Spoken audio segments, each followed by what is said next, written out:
It was dark. The moon, hidden by dark clouds, only threw an uncertain gleam on the blocks of lava that surround the Solfatara. My head, covered with a veil of linen, holding in my hands the golden bough, I advanced without fear towards the place where I had received the order to spend the night. Wandering on burning sand, which I felt at every instant to give way under my steps, the clouds gathered above my head. The lightning furrowed the high cloud and gave a bloody hue to the flames of the volcano. Finally I arrive. I find an altar of iron, in which I place the mysterious branch. I pronounce the terrible words. Instantly it trembles under my feet. Thunder explodes. The bellowings of Vesuvius answer its echoed strokes. Its fires join the fires of the thunderbolt. The choirs of the genii rise in the air and repeat the crater's praises in echoes. The consecrated branch that I placed on the triangular altar ignites. All of a sudden a dense smoke surrounds me. I cannot see. Plunged into darkness, I seem to descend into an abyss. I do not know how long I remained in this situation, but on opening my eyes, I looked vainly for the objects that surrounded me a little while before.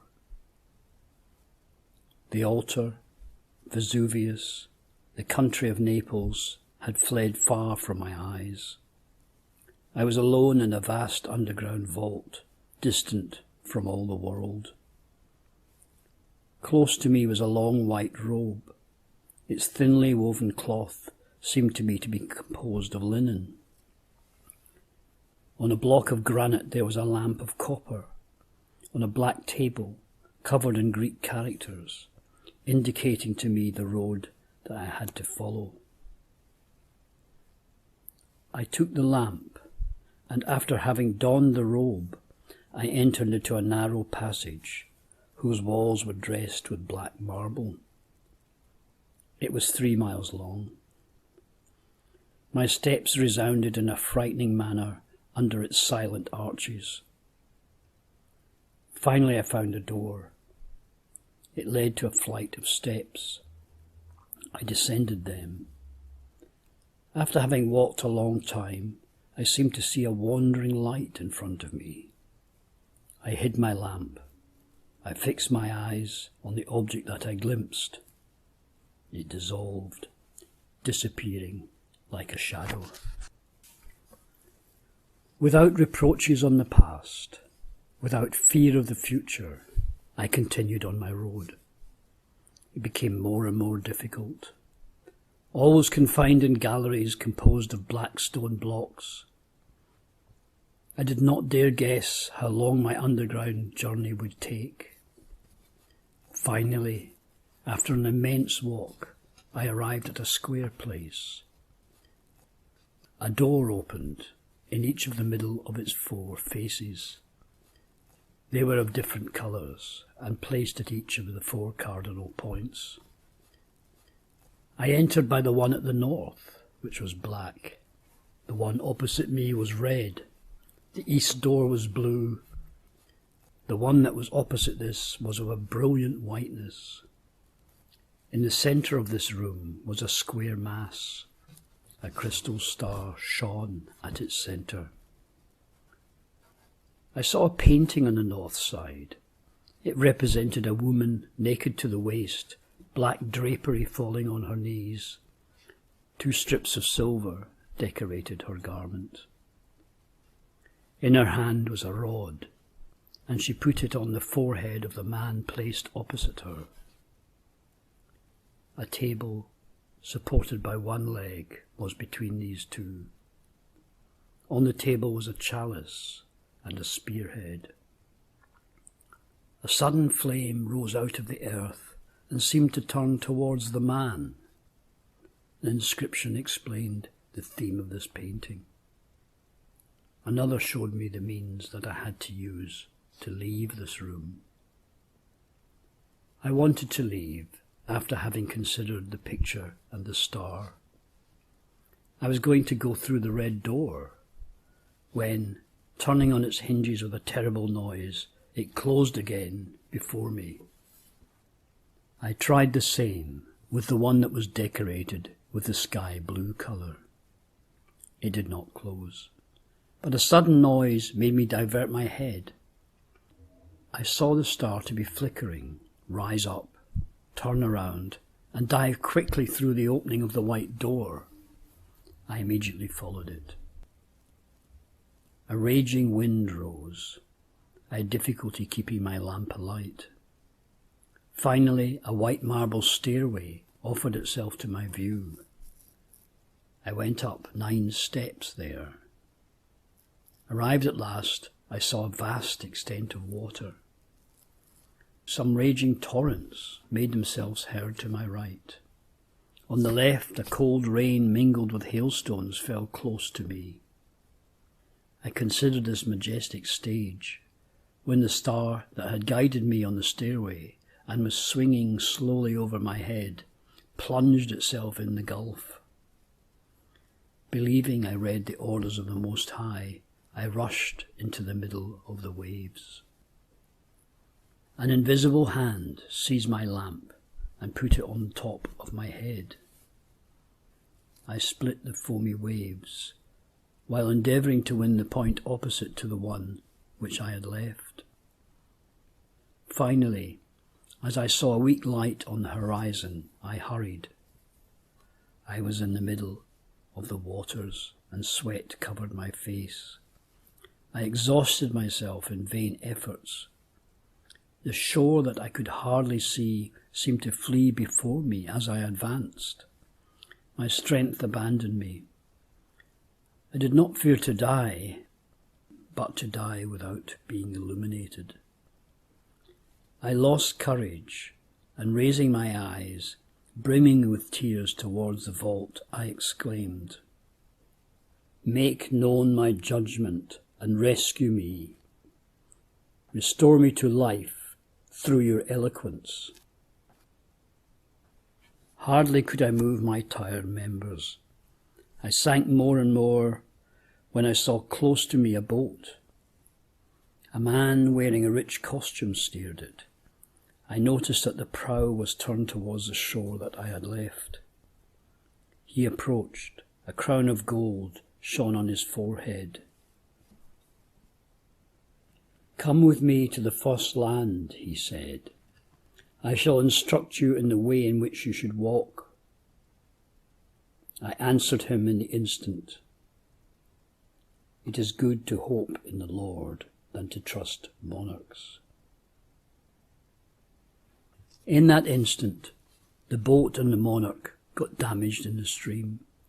A new strength seemed to flow in my veins, and I succeeded in winning the goal of my efforts. I was on a beach covered with green sand. A wall of silver was in front of me. 2 red marble plates were embedded in its thickness. I approached. One was covered with sacred characters. The other was engraved with a line of Greek letters. Between the 2 panels was a circle of iron. 2 lions, one red and the other black, rested on clouds and seemed to keep a crown of gold placed above them. I saw again, close to the circle, a bow and 2 arrows. I read some characters written on the flanks of one of the lions. Hardly had I observed these different emblems than they disappeared with the wall that contained them. In its place, a lake of fire presented itself before me. Sulphur and bitumen rolled their flaming streams. I trembled. A shrill voice ordered me to cross these flames. I obeyed, and the flames seemed to have lost their activity. For a long time I walked in the midst of the flames. I arrived in a circular space. I contemplated the stately spectacle which by the grace of heaven I was allowed to enjoy. 40 columns of fire decorated the room in which I found myself. One side of the columns shone with a brilliant white fire. The other appeared to be in shadow. A blackish flame covered it. In the centre of this place, an altar stood in the shape of a serpent. A green gold embellished its mottled scales, in which the flames that surrounded it were reflected. Its eyes resembled rubies. A silvery inscription was placed close to it. A rich sword stood driven into the ground close to the snake. A cup rested on its head. I heard the choir of the celestial spirits. A voice told me, "The end of your work approaches. Take the sword and smite the serpent."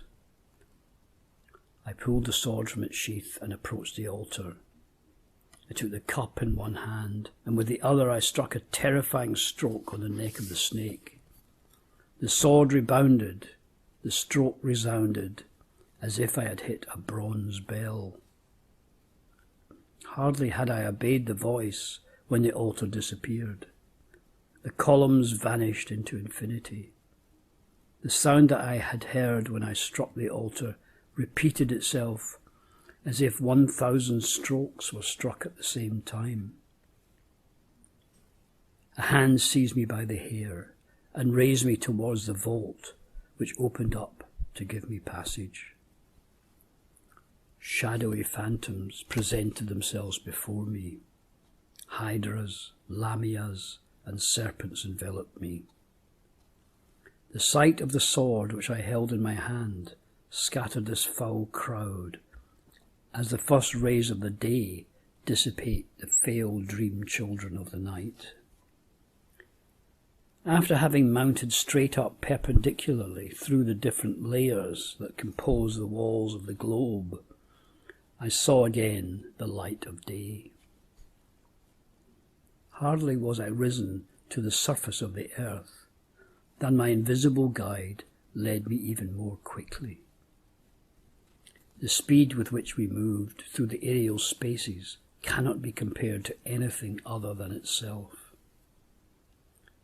In one instant, I had lost sight of the plains on which I dominated.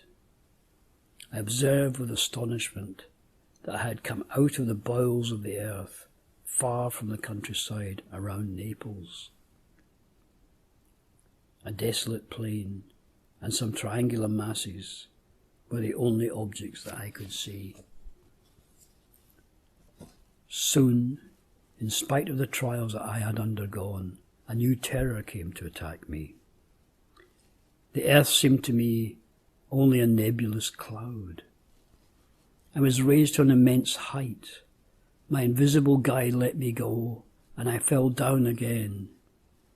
For a long time I rolled in space. Already the earth spread out to my disturbed vision. I could calculate how many minutes would pass before I would crash into a rock. Soon, as swift as thought, my guide hurried after me, took hold of me, lifted me up again, and let me fall again. Finally, he raised me with him to an immeasurable height. I saw some globes revolving around me, and the earths revolve at my feet. All of a sudden, the genie who carried me touched my eyes, and I lost consciousness. I do not know how long I remained in this state. On waking, I found myself lying on a rich cushion. Some aromatic flowers perfumed the air that I breathed. A blue robe sewn with gold stars had replaced the linen garment. Opposite me was a yellow altar. A pure fire burned, fed by no other substance than the altar itself. Some black characters were engraved on its base. Nearby was a lighted candlestick that shone as the sun.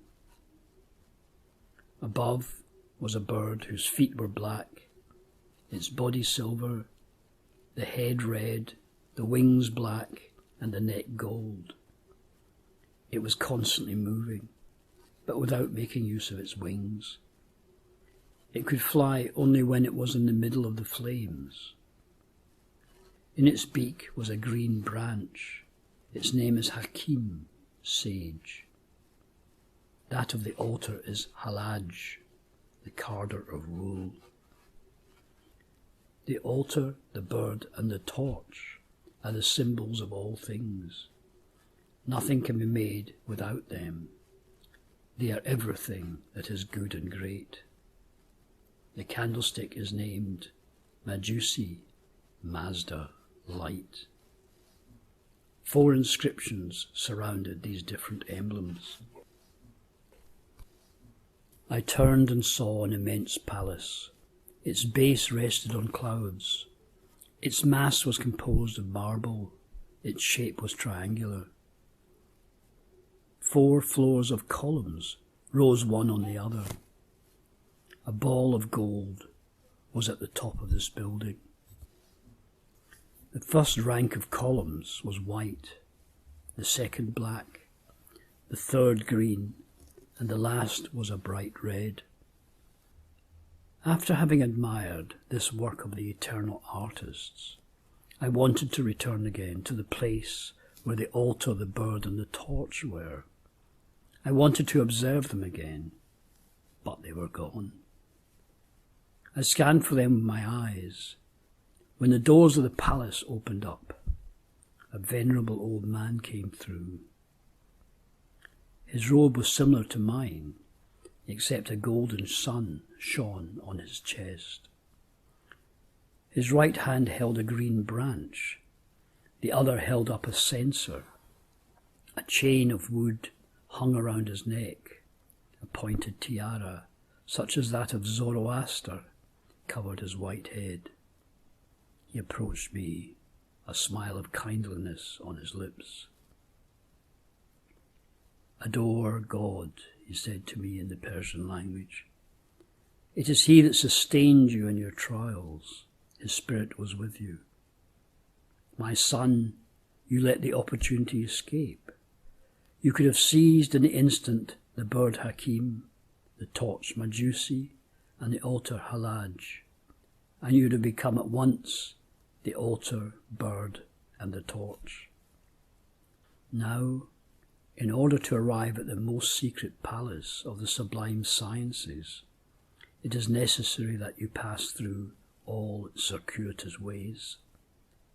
Come, before anything else, I must present you to my brothers." He took me by the hand and brought me into a vast room. The eyes of the common people cannot conceive the form and the richness of the ornaments that embellished it.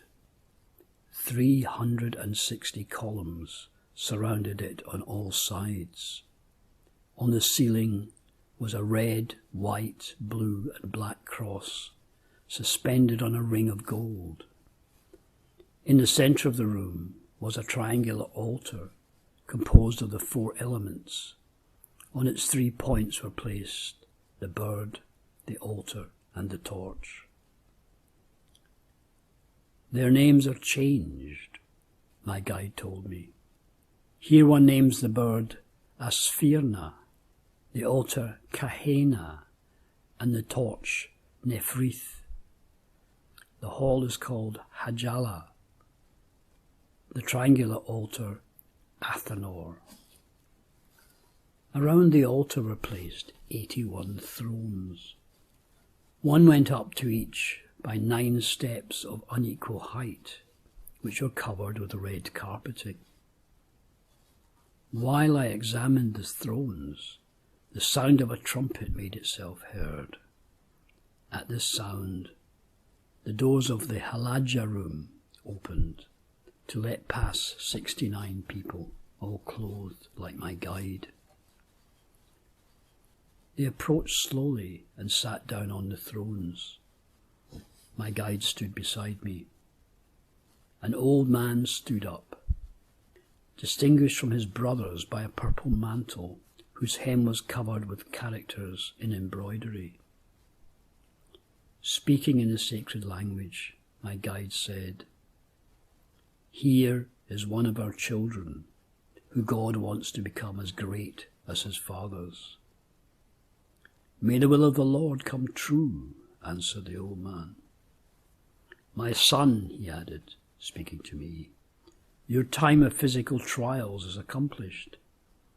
It remains for you to make a great journey.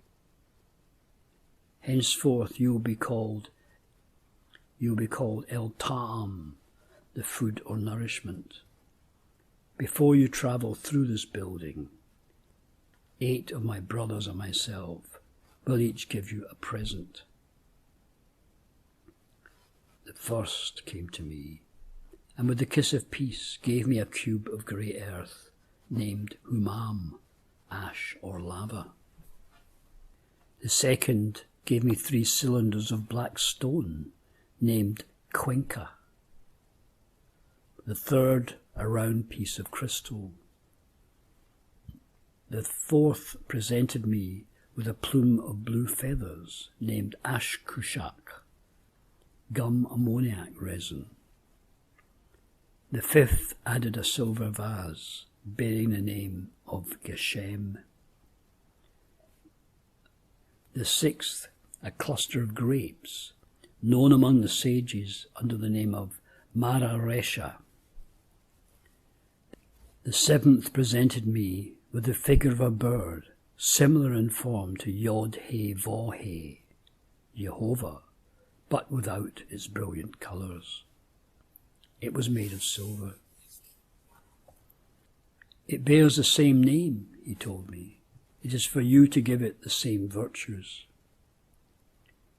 The eighth also gave me a small altar, alike to the Nephrith altar. Finally, my guide put into my hand a torch composed like brilliant particles of Mara, but it was unlit. "It is yours," he added, "as those that came before, to give it the same virtues." "Reflect on these gifts," the chief of the sages then told me. "All lead also to perfection, but no one is perfect in himself. It is from their combination that the divine work must come. Know also that all are nothing if you do not use them according to the order in which they have been given to you. The second, which is for the use of the first, would only be a crude matter, without heat, without usefulness, without the help of the one that comes after it. Keep the gifts carefully that you have received, and begin your journey after having drank of the cup of life." He presented me with a brilliant liquor of sapphire hue in a cup of crystal. Its taste was delicious, and a charming aroma arose from it. I wanted to return the cup after having wet my lips in the liquor. "Finish it," the old man said to me. "This beverage will be the only food that you will take during the time of your journey." I obeyed and felt a divine fire move through the fibres of my body. I was stronger, more courageous. My faculties, including my intellect, seemed to be doubled. I hurried to give the greeting of the sages to the august assembly that I was about to leave, and by my guide's orders I entered a long gallery that was on my right. At the entrance of the gallery in which I found myself was a steel vessel. At my approach it filled itself with water pure as crystal, that was purified through a fine white sand. The vessel was oval and stood on 3 bronze feet. A black panel on the side, facing the door, contained some engraved characters. Close to the vessel was a linen veil. Above it, 2 green marble columns supported a round marble plaque. On it was seen, surrounded by 2 inscriptions, the figure of the sacred seal, formed of a cross of 4 colours, attached to a crossbar of gold that supported 2 circles that surrounded 2 other concentric circles, the larger one black and the other red. To one of the columns was attached a silver axe with a blue handle. It is called calcanthum. After having read the inscriptions, I approached the vessel and washed there, starting with my hands. I ended up by plunging my entire body into it. I remained there 3 days, and on coming out of the water, I perceived that it had lost its transparency. Its sand had become greyish. Rust-coloured particles moved about in the fluid. I wanted to dry myself using the linen veil, but new drops of water constantly replaced those which the linen absorbed into itself. I gave up drying myself with the veil, and keeping to the shade, I remained there immobile for 6 whole days. At the end of this time, the source of these waters dried up. I was dry and lighter, though my strength appeared to me to be increased. After walking about for some time, I returned to the vessel. The water that it contained was gone. In its place was a reddish liquid. The sand was grey and metallic. I bathed there again, being careful not to stay more than a few moments. However, while coming out, I saw that I had absorbed a part of the liquid. This time, I did not attempt to dry up the liquid with which I was impregnated with the linen cloth. The liquid was so strong and corrosive, it would have instantly destroyed it. I went to the other end of the gallery and laid myself on a hot sand bed. I spent 7 days there. At the end of this time, I returned to the vessel. The water appeared as it had been the first time. I immersed myself again and came out again after washing myself with care. This time, I succeeded without difficulty in drying myself. Finally, after purifying myself according to the instructions that I received, I prepared to leave this gallery, having spent 16 days there. I left the gallery by a low and narrow door, and I entered a circular apartment. It was panelled with ash wood and sandalwood. At the end of the apartment, on a pedestal composed of vine stems, rested a lump of white and brilliant salt. Above this was a picture showing a crowned white lion and a bunch of grapes. They rested on the same tray, which was kept in the air by the smoke of a lighted brazier. On my right and my left were 2 doors. One opened onto an arid plain. A dry and burning wind constantly blew over it. The other door opened onto a lake, at the opposite end of which could be seen a black marble facade. I approached the altar and took in my hands the white sparkling salt that the sages called mararesha. I rubbed my whole body with it. I let it penetrate my body, and after having read the hieroglyphs that accompanied the picture, I got ready to leave this hall. My first intention was to leave by the door that opened onto the plain, but a burning vapour emitted from it, and I preferred the opposite path. I had the freedom to choose. with the condition, however, that I did not leave the one that I had chosen. I decided to cross the lake. Its waters were dark and still. I clearly perceived at a certain distance a bridge named Bash, but I preferred to cross the lake by the long route, since to reach the bridge I would have had to follow the windings of a rock-covered shore. I entered the water. It was thick as cement. I saw that it was useless for me to swim, for everywhere my feet touched the bottom. I walked in the lake for 13 days. Finally, I arrived at the other side. The earth was of as deep a colour as the water through which I had travelled. An imperceptible slope led to the foot of the building that I had seen from afar. Its shape was a long rectangle. On the pediment were engraved some characters, similar to those used by the priests of the former Persians. The whole building was built of roughened black basalt. The doors were of cypress wood. They opened to let me pass through. A hot and humid wind suddenly arose and pushed me quickly into the middle of the hall, at the same time shutting the doors on me. I found myself in darkness. Little by little, my eyes grew accustomed to the little light that reigned in the enclosure, and I was able to distinguish the objects that surrounded me. The vaulting, the walls, and the floor of the hall were black as ebony. 2 pictures painted on the wall attracted my attention. One represented a horse, such as the poets depict as causing the ruin of Troy.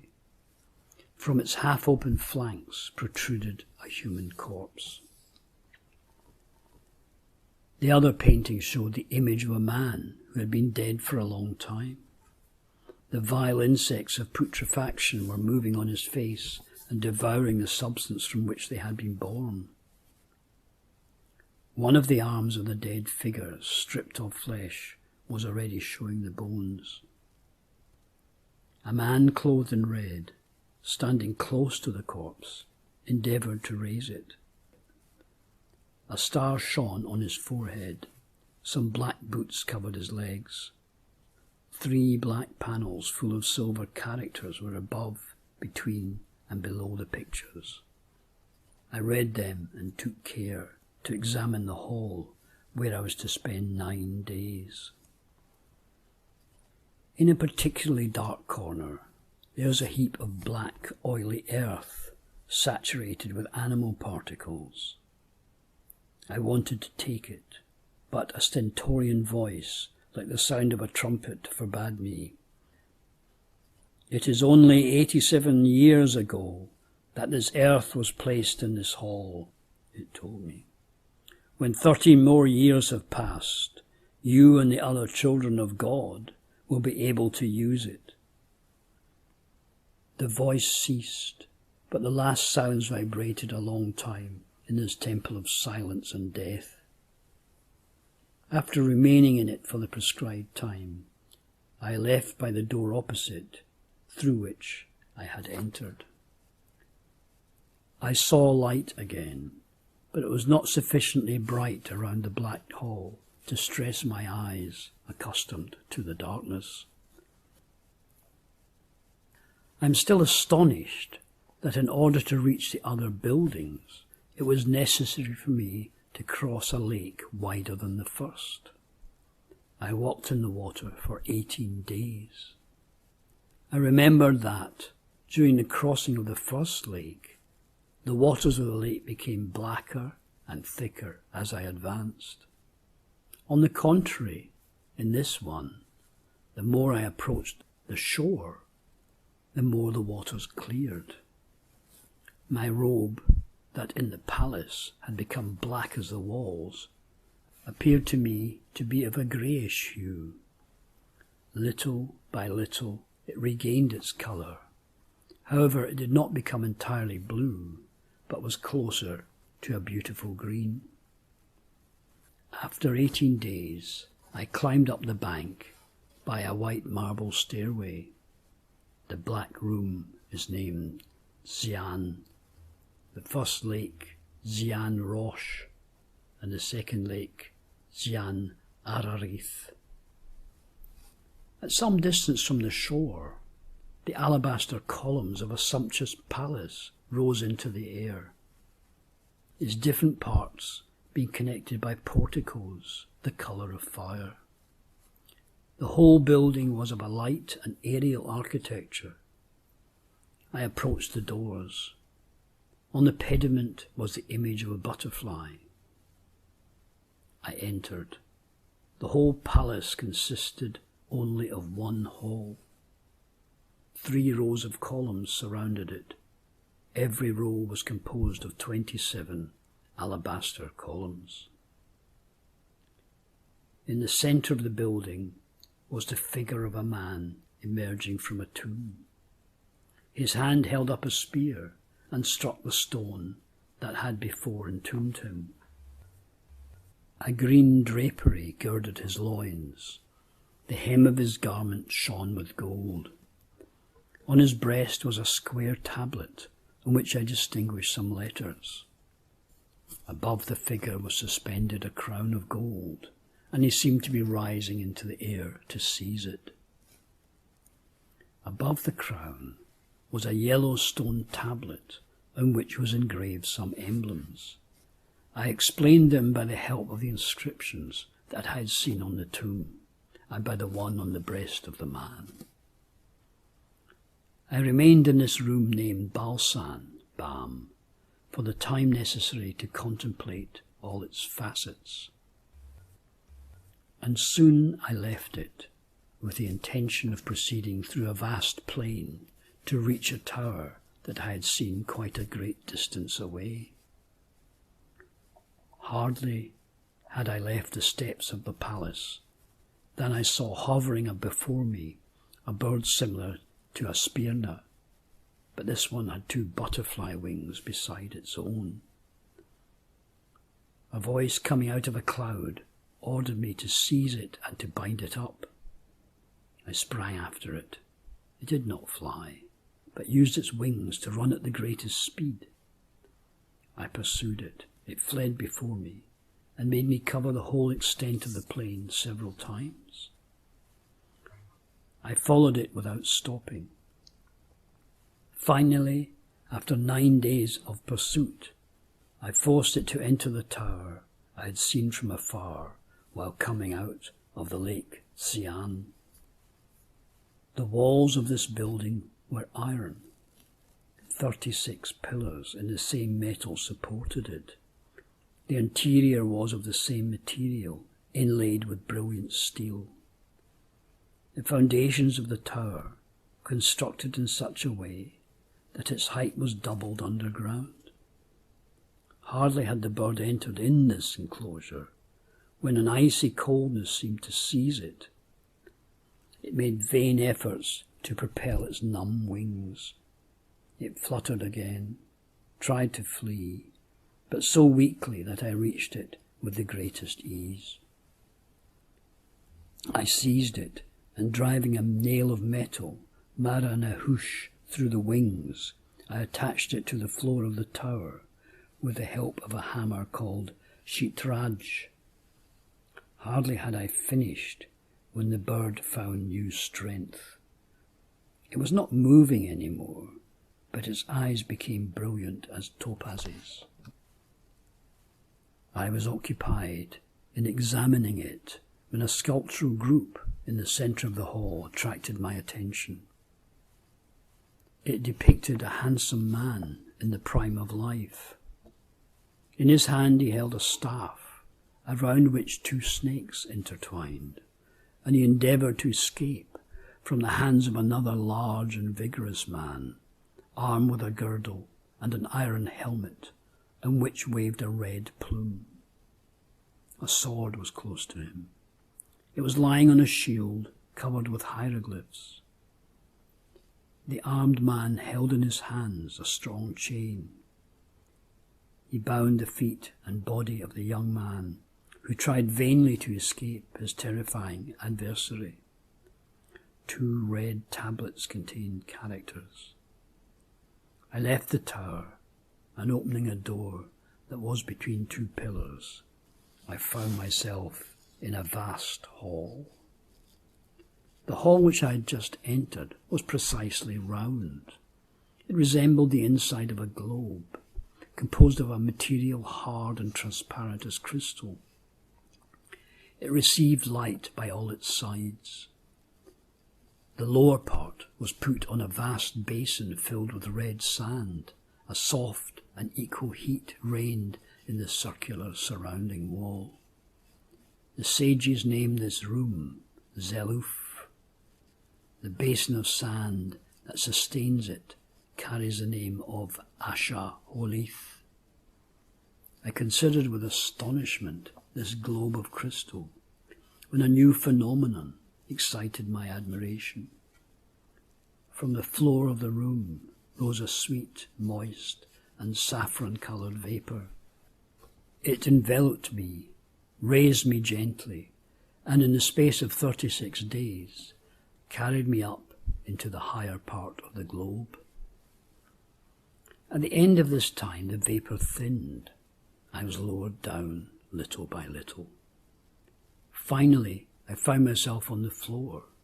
My robe had changed colour. It had been green when I entered the hall. It had now become a brilliant red colour.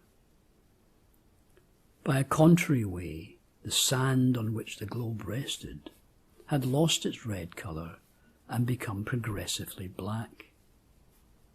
I remained 3 days in the hall after the end of my ascension. After this time, I left to enter in a vast place surrounded by colonnades and gilded porticos. In the middle of the place was a bronze pedestal. It supported a group that represented the image of a large and strong man, his majestic head covered with a crowned helmet. Through the links of his gold armour, a blue garment protruded. In one hand he held a white stick full of characters, and extended the other to a beautiful woman. No garment covered his companion. A sun shone on her breast. Her right hand supported 3 globes, joined by rings of gold, and a crown of red flowers encircled her beautiful hair. She soared into the air and seemed to raise with her the warrior who accompanied her.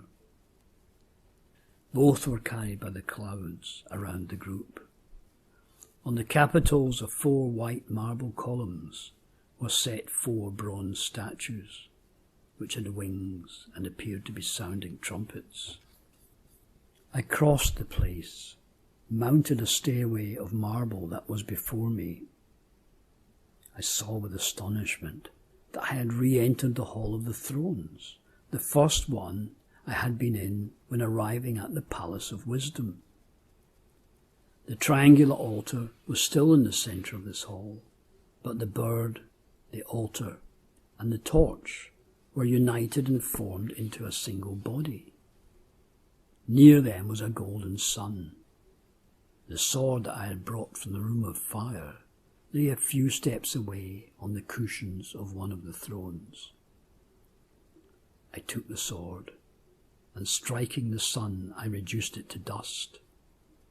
Then I touched it, and every particle became a sun of gold, similar to the one that I had broken. The work is perfected, a strong and melodious voice cried out in that instant. At this cry, the children of light hastened to join me. The doors of immortality were opened to me. The cloud that covers the eyes of the mortals vanished, and I was able to see, and the spirits that govern the elements acknowledged me as their master.